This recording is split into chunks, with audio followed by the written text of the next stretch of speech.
আসসালামু আলাইকুম সম্মানিত ভিউয়ার্স, এই মুহূর্তে আমরা ঘুরতে ঘুরতে দেখতে দেখতে খোঁজ পেয়েছি আমাদের অত্র এলাকার কয়েকজন কৃষক চাচা এবং সদ্য ভাই রয়েছেন। আমরা তার সাথে কথা বলবো আজকের প্রথম বৈশাখ নিয়ে। আসসালামু আলাইকুম। ওয়ালাইকুম সালাম। চাচা ভালো আছেন আপনি? ভালো আছি। আচ্ছা, আজকে তো পয়লা বৈশাখ উদযাপন উপলক্ষে আপনার মতামত কি?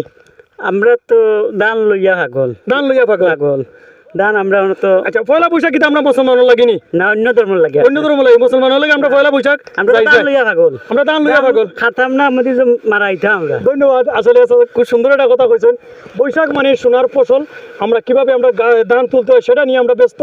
আরেকজন মুরব্বী রয়েছেন, আমরা তার সাথে কথা বলবো। আপনারা আমার সাথেই থাকবেন। আসসালামু আলাইকুম। ওয়ালাইকুম সালাম। কেমন আছেন? আলহামদুলিল্লাহ। তো আজকে তো পয়লা বৈশাখ। বৈশাখ তো আমরা লাগি না, অন্য অন্য ধর্ম লাগে। অন্য অন্য ধর্ম লাগে। তো আমরা এই যে সোনালী ধান ফসল নিয়ে ব্যস্ত নাকি? দান লইয়া ব্যস্ত, ধান খাটাইরাম, মারা দেওয়াইরাম, শুকাইরাম, এটা নিয়ে আমরা ব্যস্ত। এটা লইয়া আমরা ব্যস্ত। তো বৈশাখ মানে আমরা সোনার ফসল করে তুলতাম কিভাবে, এটা নিয়ে আমরা ব্যস্ত। ধন্যবাদ। আরেকজন রয়েছেন, আমরা তার সাথে কথা বলবো। আসসালামু আলাইকুম। ওয়ালাইকুম সালাম। কেমন আছেন? ভালো আছি। তো আজকে তো প্রথম বৈশাখ। প্রথম বৈশাখ উপলক্ষে আপনার মতামত কি?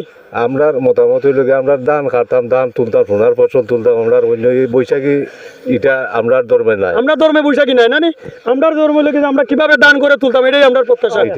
তো সবার প্রত্যাশা লোকে যে আমরা কিভাবে সোনালী ফসল করে তোলা যায়। ধন্যবাদ সবাইকে, ধন্যবাদ। আসলে আজকে এখানে যারা যারা সাথে সবার সাথে কথা বলেছিলাম, সবাই আমার সাথে থাকবেন।